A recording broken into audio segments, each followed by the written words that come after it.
Okay, so I'm going to talk a little bit about my work today, and this is one of the very first pieces I did with stones. It's two stones knotted together, joined here, and you can see it's pretty rough. There's like, you can see the color, you can see where I've tucked and posted away stuff, but this was the very first rock, and it's always been sort of a dilemma, the idea of covering a knot, covering the rock and leaving part of it exposed, because sometimes the part of it that you like about a rock is part you can't see when you knot over it. So this is the very first initial piece, started there, knotted around, and knotted into here. I'm not exactly sure how I did it at that point. So that's number one.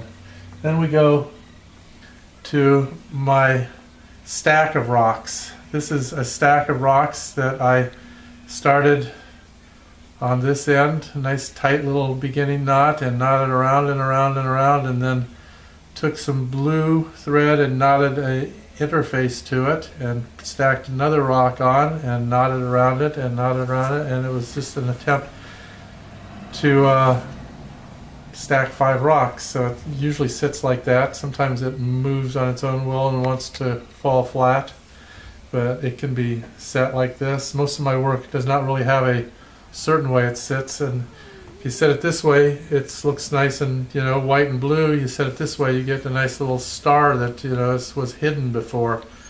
So they all have, there's no right way to display my art usually. So this is 5 rocks. The next episode, one of the next episodes with rocks, is what I call the pinball dervish, and it makes noise, which was a new realization that I could put stuff inside. This has got a double wove basket on the inside, and I knotted around that, and then there's a big flat heavy rock on top of the basket that is this part here, and then this little rock above it, and I made a little moat, knotting up and then changing the direction and then knotting back down here and knotting it into the regular part of it here. And I did that sort of with these same ones, and I wanted the brown with the nice little colors inside, so you get orange, you get pink, and it matches the colors in this little ribbon around here as well, and it makes noise, which has just always been fun. And then I went to what's called sticks and stones, and this one actually is sticks and stones and wire, because it has little wire things here that the intention was that whoever got this would someday maybe hang little objects of endearment or objects that they liked off here to personalize the piece a certain amount. And I started with the top here, and this is the beginning of episodes where I would like to try to combine like 3 stones, and I'd tie them together and knot around them and leave little windows of them. And so I did that with a small set, and then we have a bigger set of stones here, and I knotted these little bars here so you could look into the stones through the bars too. And then this is sticks that goes all the way down through here, and it also makes a little noise when you shake it. And it has a little bottom here, a little orange and yellow bottom, so it's this one pretty much standard way, stands up like that, and that's it. It's got a little triangle over here because I like that little part of the rock. So you can make little windows into these pieces, and you can also, if you look at here, there's a marble in here that you can see, and there's, I don't know what's all trapped in here to make the noise. I just throw stuff in I happen to have handy. It looks like there's a golf golf tee in here as well, but if you look around, you find, the more you look, the more you find. And then this came after that, one of the few that doesn't make noise. It's stuffed with probably fabric on the inside, because I find that most people, as soon as they grab a piece like that, will tend to want to squeeze it, and so you have to put something in there, because if they squeeze something that I can't get back into, it's very hard to pull it out and get it back into shape again. So you always have to consider that when you're building something, that if you have it hollow on the inside, the shape probably won't stay. It's got a nice rock on the bottom. These little, this little head moves around some, It's got bingo balls. You can see bingo balls numbers.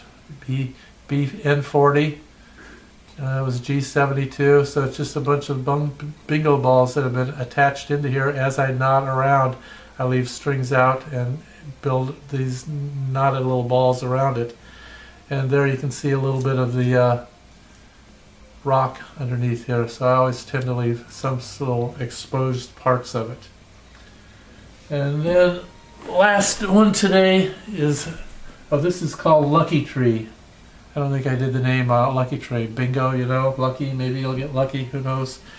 And this is a samurai toad.